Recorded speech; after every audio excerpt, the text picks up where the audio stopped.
everybody. I'm Andrew. And I'm Joe. Welcome to Joe and Andrew's Education Adventures. And today our guest is a counselor at Paloma Valley High, Ivan Lumba. We're so excited that you're here today with us, Ivan. Awesome. I'm glad to be here, fellas.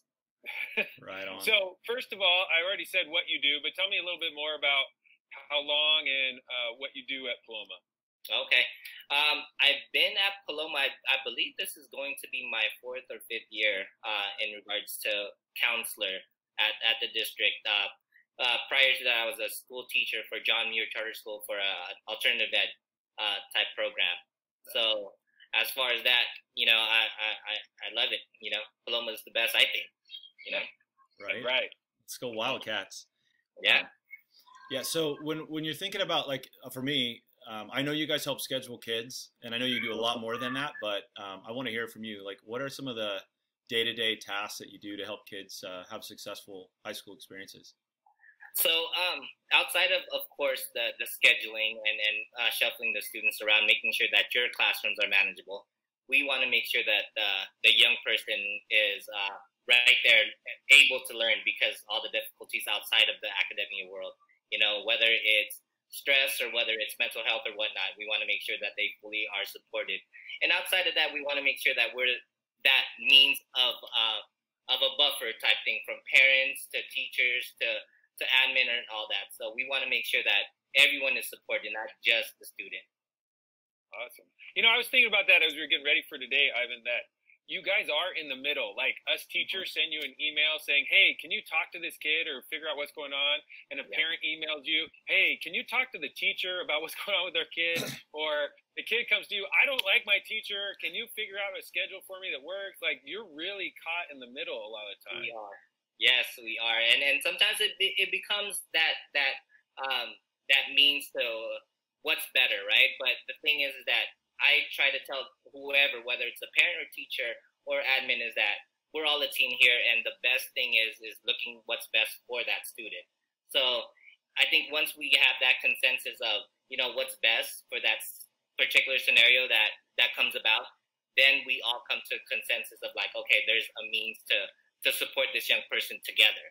So. Right on. So I'm going to go back to personal for a second, because again, like, one of the things in our little bit of feedback we got from people already is, like, I don't know a lot about the people I work with. And so I hear maybe some sounds of joy in the background there, Ivan. I was wondering if you wanted to share a little bit about your home life. Do you hear the girls? Just a little bit. It's beautiful noise.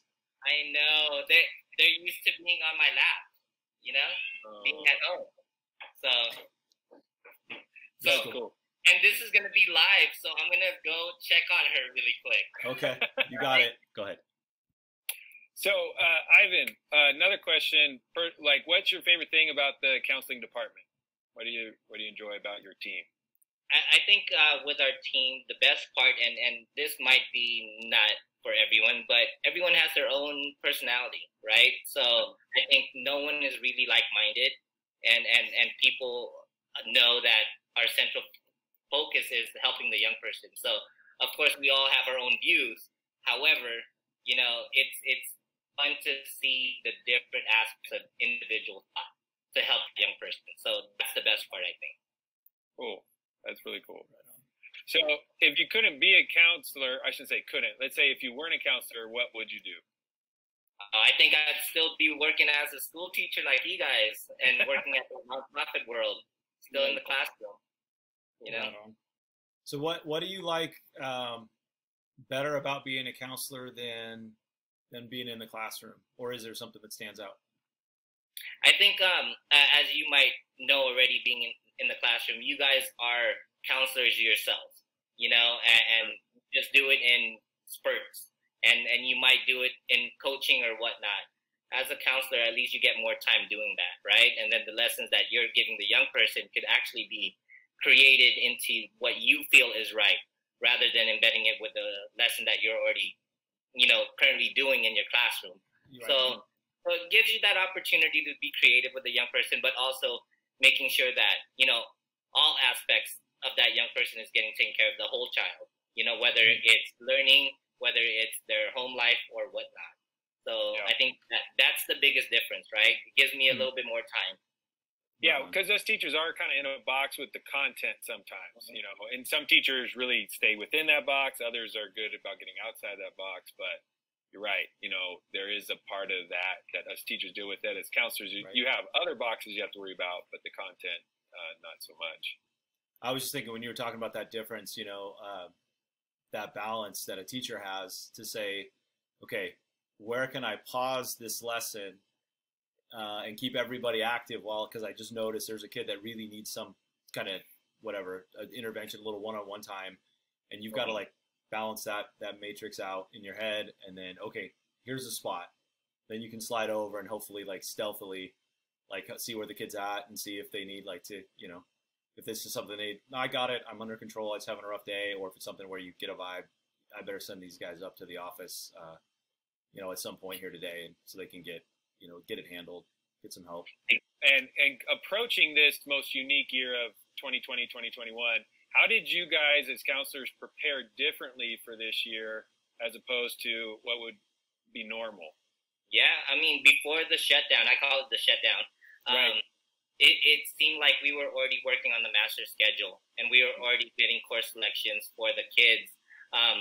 However, I think when everything shut down, we had to figure out what's the modality of next school year, right? Mm-hmm. So with our district, unfortunately, we didn't get like that notification right from the get-go. We literally found out when we found out as well. So over the summer, we didn't really have a summer. We wanted to make sure that the young person is feeling supported, and we did a lot of training in mental health. We did a lot of training in distant learning. I personally tried to see what on the other side of the spectrum, where I went to do a therapy appointment and do like the other side, rather than me being the counselor, be the actual person talking to a counselor, so I know how that feels. So I did that research on my own, just because right now with distant learning, where's the connection, right? So I want to feel that connection as that other person. So I was pretty busy. I know all the other counselors were busy too. And it just seems like, I think all of us in general in education, we didn't really have a summer, right? We were prepared. Right. Yeah. However, this is the unknown for all of us. Right. So we had to literally figure out, how can we do this, but how can we do this well, right? Right. So for us as teachers and educators, we're always planners. So this is new realms for all of us. And I think after this week, we're still like, a lot of the stuff that we put together, we're like, okay, that may not work, or it looked good, but now trying to manage it, like, oh my gosh, that's how I felt today. I was like, okay, I got to be careful how much I throw out there, because managing it is a whole different thing for me, and I'm sure for you too, Ivan, in the way you're, you know, having to do all of these different things. How do you see your role as a school counselor changing this year with the shutdown? Like, do you see some things that you don't have to worry about as much as you used to? As far as us getting the work done, a lot of the times when we have a pause or a disruption in the middle of what we're doing, you know, is going to stop a little bit, because there's no distractions, right? No one's going to send me a kid out of the blue. However, there are those moments when we're going to get an email, then we got to act on it.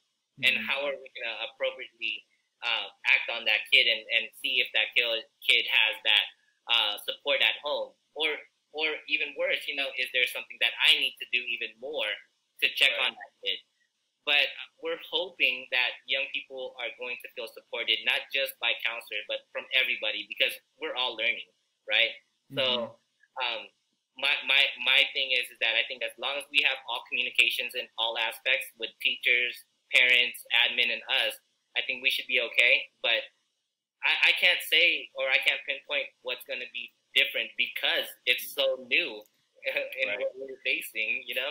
Yeah. Right. Well, I was just right now thinking about how, like in October, you know, we have the kick off the college day, and I know you guys are, you know, big time in planning that and executing that whole thing. And when I saw that on the calendar last week, I was like, are we doing that? And then what's that going to look like? So, I mean, I don't know if you've had that on the forefront of your mind yet, but that's coming. So what are you guys' initial thoughts on that? Yeah, we're trying to see what creative things we're going to do. I know we typically use that time for 10th graders to do a PSAT as well. However, I think that's not going to go this year. Like for our kickoff to college, we just go on the direction of what the district wants us to do. And if they want us to do it, of course, we're going to do it as best as possible. And through distant learning, we'll see how that goes. And we had our challenges when it was at the school site. And, we might have our challenges when it's, in distant learning. Yeah. Another thing is I've been getting some emails this week about 504s and IEPs and being part of those meetings. Can you give the rest of us staff a little bit, just a little nugget of a preview of what that might look like online? Yeah. So first of all, I got to give props to our SPED counselor Warren and Dr. Garrity, because they're gonna have to do 400 and something IEPs to sit in.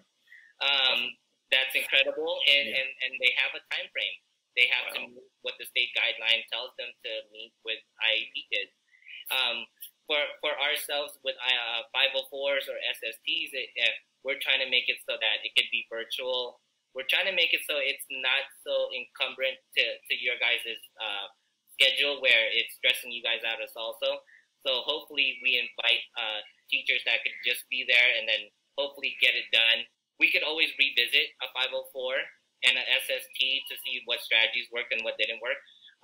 With the IEP, it's a little different, right? So it's kind of like their modification. So we have a little leeway with 504s, and if a teacher can't make it, we could still run a 504. What is something you thought we'd have by now that we don't? Oh man, I remember last week's episode, or the last episode that you guys have. Coach Ellett said the hoverboard, right? I remember Back to the Future because I was that kid. I was watching that, but. Since you took that answer from me, I would think telephone booths that could take me through time, like Bill Rice. Right? Yes, that would be awesome. That would be incredible. Doctor Who. I know. Speaking of that, are you excited for Bill and Ted's Excellent Adventure 3 that's coming out here? I thought that was like a fan-made fake thing, but I guess it's a real thing. No, it's legit. It's coming. Yeah, so that's my generation in the 90s, so I'll watch it. Speaking of, what are you watching, listening to, reading right now that you really enjoy or find inspiring? I'm a big podcast guy, so I listen to, Joe Rogan, to the Lakers podcast, to anything that you can imagine. I NPR or TED Talks to get me motivated. What were you like in high school? I'm interested in hear about that. I was that kid that pretty much hung around with like specific groups, but I knew all the specific groups. It was one of those things where I didn't really saw myself as just one particular type person. In my generation, everyone was kind of like put in groups of their own kind. So I was like the break dancer, DJ, and also I was that kid that tried to get good grades, So I remember going to one of the leadership clubs that was meriting like our high achievers, and one of the students actually went, "Man, you get good grades?" I'm like, "I do." I do. So.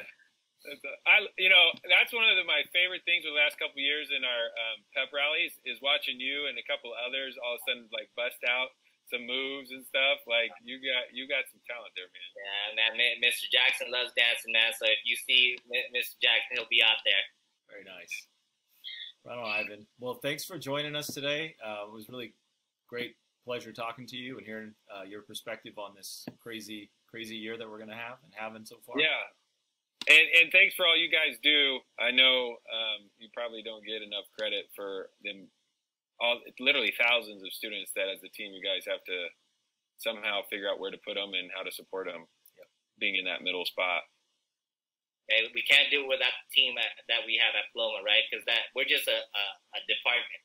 The school is what runs the whole gamut of all these students. So we as a team could all benefit from a child that feels supported.